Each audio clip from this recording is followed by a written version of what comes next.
Welcome back. I'm the Dr. Bob Lee from 107.5 WBLS and, of course, BronxNet TV. And our next guest is a pastor, spiritual life coach, and an author who's joining us to speak about his latest book, and the I Am. You're going to find out more about that and to shed some light on a significant discovery that he made regarding his family lineage. So please welcome to the show, Reverend Dr. J. Speights. Rev, good morning. Good morning. Good afternoon. Good evening. Good morning to you, Dr. Bob Lee. Thank you for having me. We it's speak a lot about this. It's always a pleasure. You know, we speak a lot about this I am. What is this I am business all about?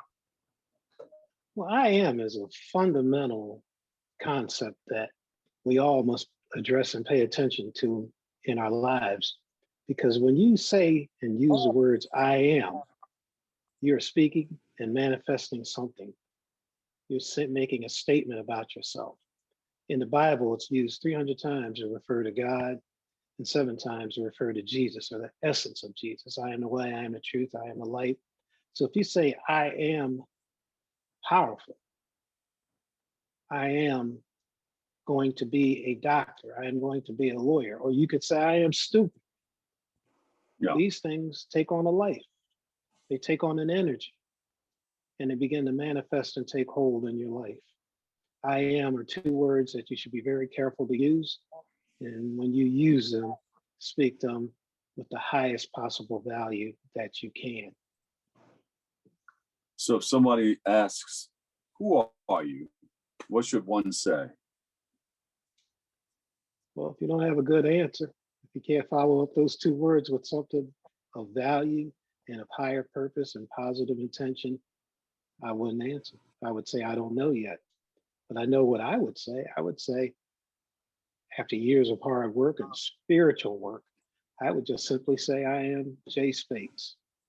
And by saying I am J. Speights, there's a lot involved with that because I've done the work. I've taken a deep dive, as a 20th century mystic, Dr. Howard Thurman would say, within. Yeah.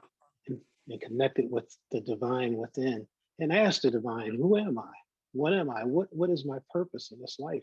So I can answer all those questions now. Yeah. And I would like to say that I made, go ahead. Go ahead, finish. I'd like to say that I made that discovery earlier in life, but you know, sometimes it takes time for people to step and lean into things. Yes. Yeah. And that's certainly the case with me. Tell us about your position at the new seminary.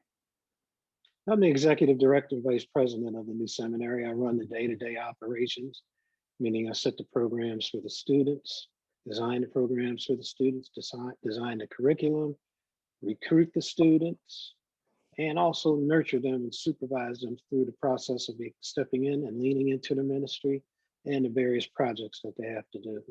It's a full-time job, and it's something I enjoy very much. It is my ministry, and that's my first love, first thing that orders my life, that sets the tone for my life. I do many other things, but it's ministry first, and certainly the new seminary.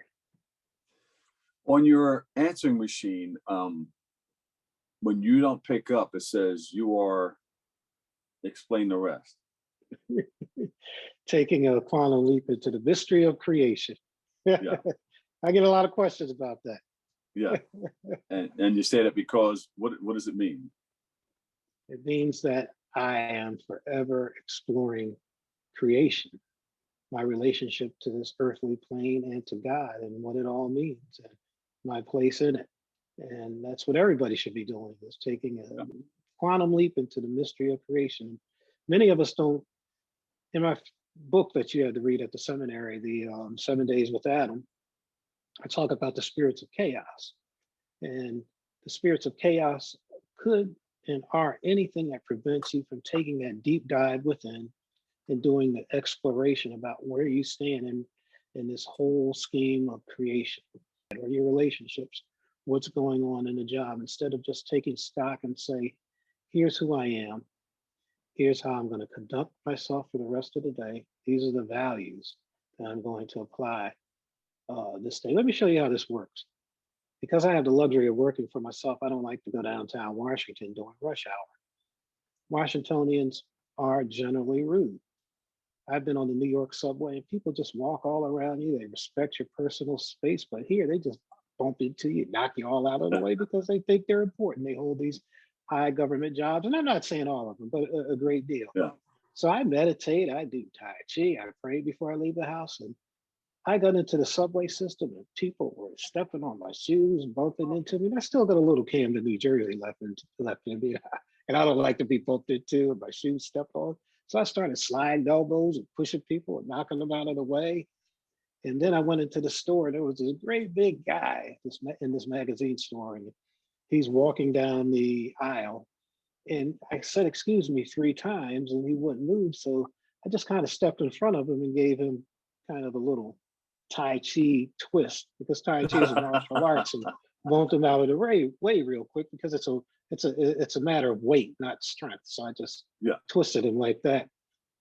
And what made this really bad is he was not only was he African, but he spoke the king's English. Like, yeah. And you mentioned Africa. There was a great discovery there.